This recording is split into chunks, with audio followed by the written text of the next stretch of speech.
बीजपत्री ज्याला फॅनोरोग्राम्स म्हणतात. फॅनोरोग्रामचे म्हणजे नेमकं काय आहे, म्हणजे काय ते ज्याच्यामध्ये बी आहे आणि त्याच्यामध्ये बघ आता प्रकार काय करता येईल आपल्याला, की ज्यामध्ये बीच्या भोवती आवरण आहे की नाही आहे ना. तर जिम्नोस्पर्म आणि एंजिओस्पर्म असे दोन प्रकार केलेले आहेत. अनावृत्त बीजी आणि आवृत्त बीजी असे काय तर दोन प्रकार केलेले आहेत. तर बघा, फॅनोग्राम म्हणजे काय तर बीजपत्री. याची डेफिनेशन काय, बीजपत्री म्हणजे याच्यामध्ये बिया आहेत. या वनस्पतींमध्ये प्रजननासाठी काय तर विशिष्ट ऊती असून त्यामध्ये बिया काय तर तयार होतात. यांच्यामध्ये काय होणार तर बिया तयार होणार. अबीजपत्रीमध्ये बिया होणार नाहीयेत, है ना. बी नाही त्यामुळे फळ सुद्धा राहणार नाही, त्यामुळे काय त्याच्यामध्ये फुल सुद्धा राहणार नाही. लक्षात घ्या की अबीजपत्रीमध्ये काय तर हा गोष्टी राहू शकतात किंवा नाही राहू शकतात. पण म्हणजे बी मध्ये बीजपत्रीमध्ये बी तर राहीनच, पण फुल किंवा फळ ह्या गोष्टी ऑप्शनल आहे. पण एक लक्षात ठेवा की अबीजपत्रीमध्ये फुल नाही, बी नाही, फळ नाही, ह्या काही राहणार नाहीये. त्या वनस्पतींना बीजपत्री म्हणतात.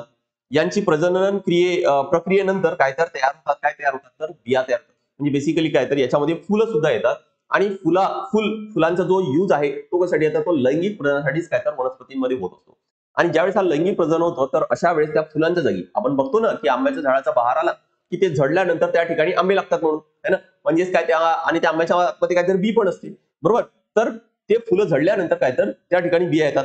म्हणजे फुलं आहेत ते काय तर प्रजनन क्रियेसाठी आहे आणि प्रजनन क्रियेच्या नंतर मग त्या ठिकाणी काय येतात तर बिया येतात. त्यांमध्ये काय तर त्या बियामध्ये काय असतं तर भ्रूण आणि काय तर अन्नसाठा सुद्धा असतो. आपण ज्या वेळेस प्लांट मध्ये जी लैंगिक प्रजनन संस्था होते ते आपण डिटेल घेऊ, ते आपण प्रोसेस पूर्ण घेणार आहोत की नेमकं कशी प्रजनन संस्था होते, कुठं भ्रूण आणि कुठं अन्नसाठा कसा तयार होतोय, किती त्याला डबल फर्टिलायझिंग सुद्धा म्हणतात. तर तो त्याचा कॉन्सेप्ट काय आहे हे सुद्धा आपण डिटेल घेणार आहोत. ठीक आहे. नेक्स्ट बघा, बिया रुजताना सुरुवातीचा काही काळ भ्रूणाच्या वाढीसाठी, बघा बी मध्ये काय आहे तर भ्रूण आणि अन्नसाठा आहे.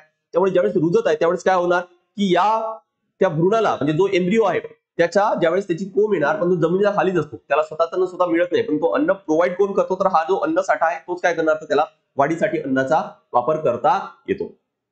नेक्स्ट, बिया फळांमध्ये झाकलेला नसते किंवा असते. ऑलरेडी आपण क्लासिफिकेशन घेतलेलंच आहे की त्या जे बीजपत्री आहे त्याचे दोन प्रकार कोणते आहे, जिम्नोस्पर्म आणि अँजिओस्पर्म. म्हणजे अनावृत्त बीजी आणि आवृत्त बीजी. आवृत्त म्हणजे काय, ज्याच्यावर आवरण आहे ना, म्हणजे काय ज्यावर फळ आहे. आणि नसेल तर ज्याला आता आपण अनावृत्त बीजी म्हणू. तर असणे किंवा नसते याच्यावरून काय तर बीजपत्रीचे दोन प्रकार केलेले आहेत, अनावृत्त आणि आवृत्त असे दोन विभाग केलेले आहेत.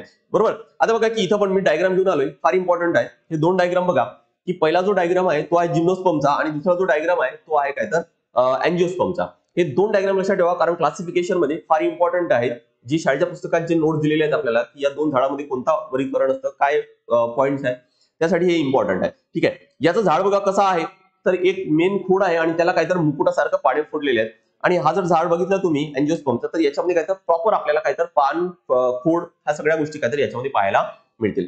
बघा आता अनावृत्त बीजी म्हणजे काय तर जिम्नोस्पर्म आणि काय तर आवृत्त बीजी म्हणजे अँजिओस्पर्म. यांच्यामध्ये काय तर अनावृत्त म्हणजे काय तर बी भोवती आवरण नाही, म्हणजे फळ येत नाही. याच्यामध्ये काय तर फळांच्या आतमध्ये बी असणार आहे, फळ नाही. नर व मादी लक्षात घ्या की नर आणि मादी, बघा बीजपत्री तुम्हाला सांगितलं की यांना फुलं पण येतात आणि फुलंच काय तर ते लैंगिक प्रजननासाठी अवयव आहेत. म्हणजेच काय की त्याच्यामध्ये मेल आणि फिमेल आहे ना, नर आणि मादी असे फुलं वेगवेगळे असू शकतात किंवा एकाच फुलामध्ये असतील. तर अशा वेळेस काय तर आपल्या लक्षात ठेवा की दोन भाग तर असणारच आहे. म्हणजे ज्यावेळेस लैंगिक प्रजनन होत आहे तर नर आणि मादी असायलाच पाहिजे.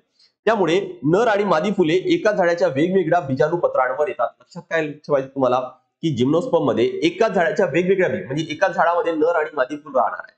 तर आवृत्त बीजीमध्ये काय येणार तर एकाच फुलामध्ये नर आणि मादी लैंगिक अवयव असू शकतात. जसं फॉर एक्झाम्पल जास्वंदाचा फुल जर बघितलं त्यामुळे तुम्हाला नर आणि मादी एकाच फुलामध्ये मिळेल, तर एकाच फुलामध्ये मिळणार आहे. पण याच्यामध्ये काय तर नर आणि, जसं पपईचा एक एक्झाम्पल आहे, तर पपईचा एक्झाम्पल जर घेतलं तर त्याच्यामध्ये नर फुल आणि मादी फुल हे काय तर हे वेगवेगळे येतात. नेक्स्ट, यांना आपल्या लक्षात येते, डायग्राम थोडीशी आठवून बघा.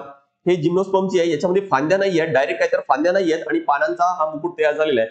यांच्यामध्ये काय तर विस्तारित पाणी येतात आणि फांद्या सुद्धा असतील. उदाहरण लक्षात ठेवा, सायकस पिसिया ज्याला क्रिसमस ट्री म्हणतात, पूजा म्हणजे काय तर मोरफंकी. नेक्स्ट, पायनस आहे ज्याला देवदार म्हणतात. आणि एंजिओस्पर्मचे एक्झाम्पल मका, मोहरी, घेवडा, हरभरा, आंबा हे सगळे याच्यामध्ये येणार आहे. एक्स्ट्रा पॉईंट लक्षात ठेवा, छोट्या मोठ्या एक्झाम्पल मध्ये सरळ सेवा वगैरे तुम्ही देत असतात किंवा ग्रुप बी, ग्रुप सी, ग्रुप डी असे जे एक्झाम असेल त्यामध्ये हे अशा गोष्टी जास्त विचारतात की सर्वात लहान जिम्नोस्पर्म, सर्वात लहान अनावृत्त बीजी कोणती आहे तर झॅमिया पिग्मी पिग्मी है ना. आणि सर्वात मोठा काय तर हायपेरियन ज्याला सिक्विओ सेमी पर विरेन्स असं सुद्धा काय तर नाव आहे. आणि इथं एंजिओस्पर्म मध्ये सगळ्यात लहान वोल्फिया आणि सर्वात मोठा काय तर युकॅलिप्टस रेगन्स हे नावं लक्षात ठेवायचे. ठीक आहे. नेक्स्ट बघा आता या अँजिओस्पर्मचे परत दोन प्रकार पाडले होते आपण त्या ट्री डायग्राम मध्ये, कदाचित आठवत असेल तुम्हाला, मोनोकॉटिलेडॉन आणि काय तर डायकॉटिलेडॉन. है ना, मोनोकॉटिलेडॉन आणि डायकॉट. मोनो म्हणजेच काय तर एक बीजपत्री, याला इथं लिहितोय मी की एक बीजपत्री मोनोकॉटिलेडॉन्स, है ना, आणि द्विबीजपत्री म्हणजे काय तर डायकॉटिलेडॉन्स. डायकॉटिलेडॉन्स असे दोन प्रकार पडलेले आहेत, है ना. म्हणजेच काय तर आता बी तर आहे, बी भोवती आवरण पण आहे, पण त्या बीचे किती भाग होत आहेत, दोन भाग होतात की नाही होतात, त्याच्या होत असेल त्याला आपण डायकॉटिलेडॉन म्हणू, आणि नाही होते त्याला आपण मोनोकॉटिलेडॉन म्हणणार आहोत. बघा, एकच भाग आहे त्याचे दोन भाग होत नाही, त्याला आपण म्हणू एक बीज, है ना, आणि दोन भाग होत असेल त्याला काय म्हणू आपण दोन बीजपत्रे, है ना. त्यानंतर यांचे मूळ कसे आहेत तर बघा, ठळक प्राथमिक मूळ आहे आणि यांच्यामध्ये काय तर तंतुमूळ आहे. ठळक प्राथमिक मूळ म्हणजे काय, इमॅजिन करा की याच्यामध्ये डायकॉटिलेडॉन मध्ये वडाचं झाड एक्झाम्पल करा आणि एक बीजपत्रीमध्ये कांद्याचं इमॅजिन करा. वडाचं झाड जर तुम्ही बघितलं त्याचा मूळ कसा असणार तर बघा, असं जमिनीच्या खाली एक मेन मूळ असतो आणि त्याला मग काय तर असे फाटे फुटलेले असतात, है ना. असा जर मेन जर मूळ असेल तर याला काय म्हणतात, ठळक प्राथमिक मूळ किंवा याला सूट मूळ, याला टॅप रूट म्हटल्या जातं. पण जर तेच आपण याच्यामध्ये एक बीजपत्रीमध्ये फॉर एक्झाम्पल कांदा तुम्हाला सांगितला होता, त्याचं तुम्ही जर बघितलं तर त्याचं कसं आपल्याला पाहायला मिळतो, तर असे काय तर असे तंतू सारखे काय तर याला मुळे आपल्याला पाहायला मिळतात. ठीक आहे, कांदा बघा किंवा मग ऊस आहे, बांबू आहे, यामध्ये सुद्धा आपल्याला पाहायला मिळतं. खोड कसा आहे तर बघा, याचा एक्झाम्पल मी तुम्हाला सांगितला होता की द्विबीजपत्रीचा काय लक्षात ठेवायचं तर वटवृक्ष आहे. खोड कसा आहे तर मजबूत आणि कठीण आहे, है ना. एक्झाम्पल आधी लक्षात ठेवा, म्हणजे हे पॅरामीटर्स लक्षात ठेवणं सोपी आहे. याच्यामध्ये खोड कसा आहे बघा, वेगवेगळे एक्झाम्पल आहेत, म्हणजे वेगवेगळ्या झाडानुसार त्याची वेगवेगळे असतात, पण असं मजबूत आणि कठीण तर राहत नाही. कांदा जर असेल तर चक्कीसारखा आहे, आपल्याला माहिती आहे. केळी असेल तर आभासी आहे, कारण त्याची पानं सड काढून घ्या तर तो खोडा सगळं काय ते बाहेर निघतात, है ना. त्यानंतर बांबूचं जर बघितलं तर तो कसा आहे तर तो पोकळ आहे. पाने कशी आहेत तर बघा, याचा जाळीदार शिराविन्यास आहे.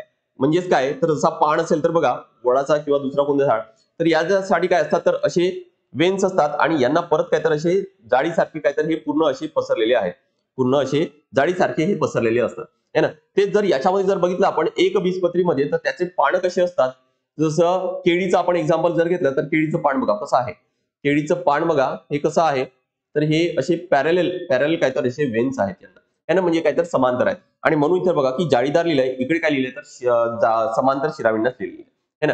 फुल कसे आहेत याचे द्विबीजपत्रीमध्ये, तर 4 किंवा 5 भागांचे काहीतरी यांचे फुल येतात, म्हणजे चतुर्भागी किंवा पंचभागी असतात.